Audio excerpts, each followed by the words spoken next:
Hey there, I'm Mr. Left Turn and welcome to my favorite race shop. Well, here we are with another Sweetie Belle and Rarity episode. Sisterhood Social was such a great episode back in Season 2 that first focused on their relationship where Rarity learned how to be a better sister. And in fact, I've enjoyed nearly all of the episodes where family was a core subject to the plot. I'm sticking right by your side. Always. Well, nearly all of them. And throughout the series, I've really enjoyed the little sibling moments between the two and was hoping to see their relationship be revisited in another episode. Now that it has, can Forever Philly extend Season 7's opening streak to 6 green flag episodes in a row? It's odd.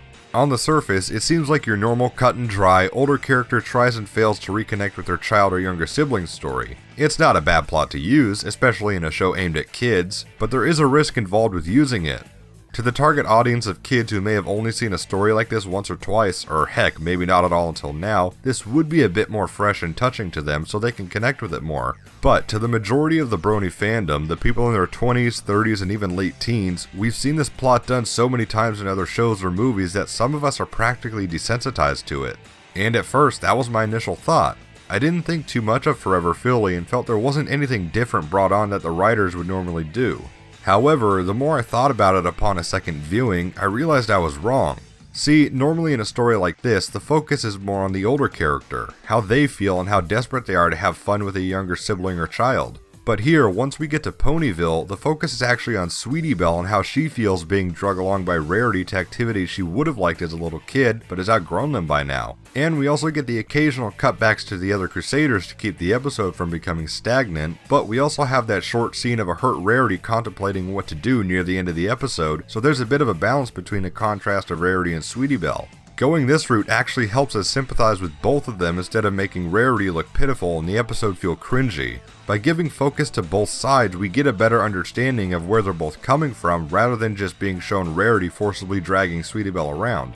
While this isn't really a major deviation from the norm, it is welcome and does add some freshness to a very common plotline.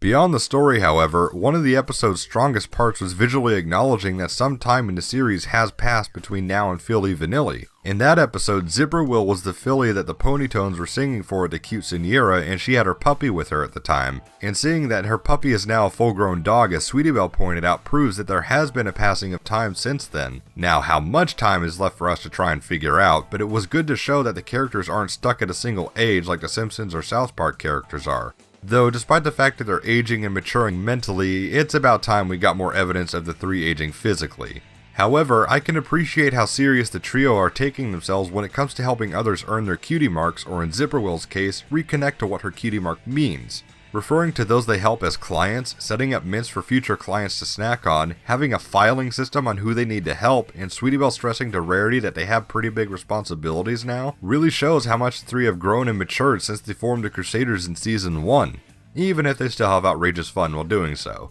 Speaking of the Crusaders and visuals, their Wall of Fame is also an excellent way to show how far they've progressed since realizing what their true special talents were in On Your Marks. It's sort of like their own version of Twilight Chandelier and her castle, and it's nice that more and more continuity in the show is being Wait, what is this? They never actually helped Big Mac and Cheerilee with anything. They just drugged them to spend the day together on Hearts and Hooves Day, unless Big Mac and Cheerilee are secretly dating each other. But at the end of Hearts and Hooves Day, the Crusaders were afraid of Big Mac and Cheerilee being together. Oh no, I've gone cross-eyed. You know what? Never mind. Maybe it's just a reminder that meddling isn't the same as helping. Anyway, it's good that more continuity is actually being acknowledged, so it's not left up in the air for people to waste time debating over. I did also like how pretty much the whole time Rarity was spinning with Sweetie Belle, the younger unicorn had a permanent bored and annoyed look on her face. And Rarity had a decent joke of asking Sweetie Belle if they had a spare fainting couch in their clubhouse. I don't know, I just found it funny that she acknowledges she uses certain couches explicitly for fainting. Also, this may be the shipper in me talking, but I'm pretty sure that Twisty Pop's little gift for Rarity wasn't just to cheer her up. That may have been his subtle way of asking her out, although that's not really the best time to ask a girl out. But why else would you give someone not related to you a heart-shaped balloon? And of course, the moral was great, or as great as they could have made it with a common plot. I'm glad that Rarity learned that while Sweetie Belle will always be her little sister, she won't be little forever. It's a good lesson for older siblings and even parents who watch the show with their younger ones that one day their kids won't be kids anymore, and that their interests they have now will be different as they age. and the only thing they can do is try to find new things to bond over, but at least they'll always have the memories to hold on to. Then again, there is nothing wrong with going back to revisit a few old interests now and then.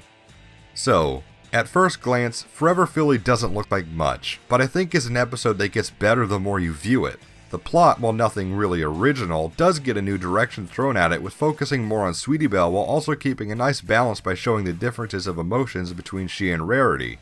But really, Forever Philly was such a sweet episode and was more of a development episode for the CMC. We got to see just how far they've come along with helping others earn their cutie marks, like how their sisters help others with friendship problems, and how serious they take what they do for their ages. The way they've updated their clubhouse to a more professional setting is proof of this. And the little jokes are also great, plus the moral of course was good. Season 7 gives us another slice of life episode that extends the streak of Green Flag episodes to 6. I really love how much development characters outside the main 6 are getting so far this season, and all I can ask from the writers is please keep it up. But what did you think of Forever Philly? Post your thoughts in the comments below and thank you for watching.